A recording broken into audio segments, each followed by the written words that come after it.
Hey guys, and after more than 8 months of hard work, this channel has finally reached 300 subscribers.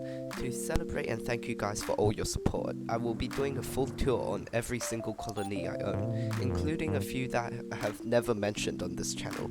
This time, however, I will be uploading this tour in 2 parts, because if I uploaded it all in one go, it would take me way too long to finish editing, and you guys would have to wait a very long time for the upload. Anyways, enjoy!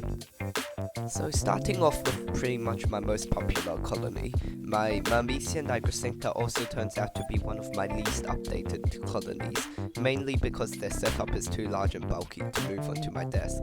In the 4 months that I've had them, they have grown from a tiny colony with almost no brood and only around 80 workers, to a massive colony with more than 100 workers and 50 cocoons. The queen still lays eggs non-stop and they still eat everything I feed them, which ensures that the new eggs get to become healthy new workers. The one thing that worries me is that the Outworld is getting more and more disgusting. Now I can't even remove leftover food scraps because every time I open the lid, 30 workers just all jump at my tweezers and at me. I have ordered an upgraded replacement Outworld, 9 with Fluon, but that's still weeks away from arriving. Before then, maintaining the nest will be quite a challenge. Up next is another fan favourite colony that I have kept for a long time. My Camp Notice Lonely colony is now in a life-threatening situation.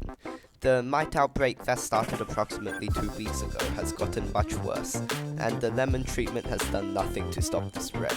If it gets worse, I might have to resort to getting hypoaspis mites, predatory mites that hunt down and kill parasitic mites.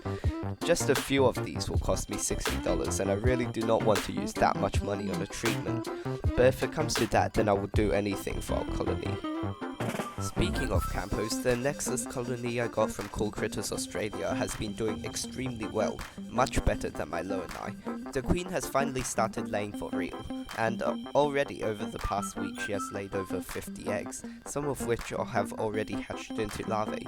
She also has started eating as well, and her gaster finally doesn't look painfully shrink-wrapped. My Chromatogaster aren't the only ones that have been enjoying the spoils of summer. My Polarizious Hexacanta colony has also been growing extremely fast this growth season, and is well on the way to 100 workers by the end of the season. Surprisingly, when I checked back through my upload history, I found that I have only ever shown this colony on my channel once, during a daily time-lapse back in September. I should probably film them more often, as they are one of my coolest and most interesting colonies. But not all my ants are faring that well.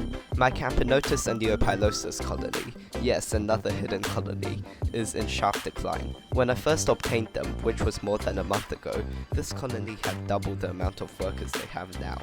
I don't know why, as they have been eating almost everything I feed them, and the queen has been laying like crazy, but if they don't pick up the pace soon, the colony will be completely lost.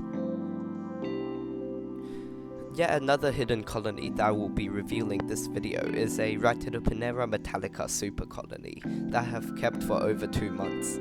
I actually started this colony by capturing foraging workers and queens and putting them together in one nest.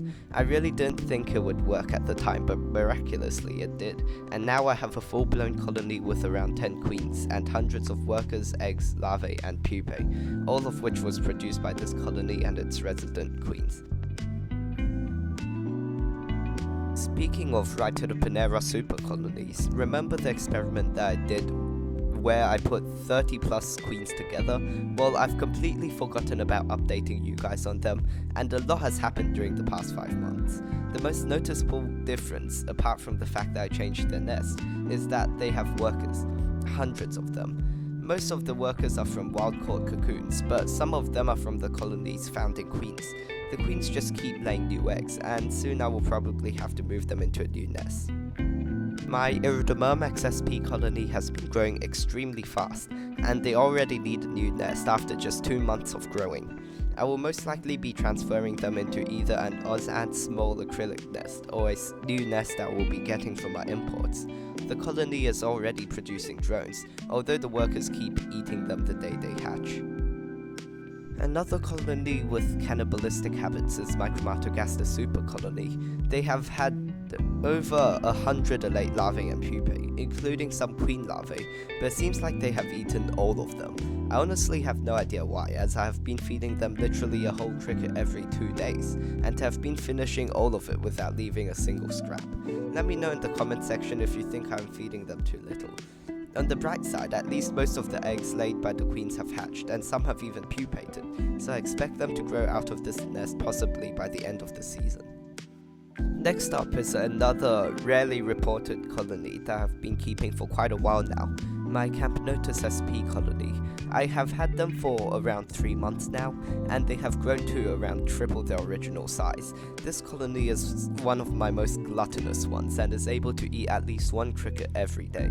I still don't know what species they are, and it would be a massive help if any of you could mention what species you think this colony is in the description. But not everything I ever show you guys in my videos is good news. My Polaraches hookery colony is now dying. They were going really well until I moved them out of the inception chamber for temporary cleaning. Afterwards, they just never seem to settle back into their nest. They now love to nest in the rock outside, although that place seems too open for the hookery to enjoy. I will move them out of this nest and into a better one when my next Formicarium shipment arrives. So that's all for this tour. I'll be uploading part 2 of this video in around 3 days time, so stay tuned. Anyways, thanks for watching and see you all next time.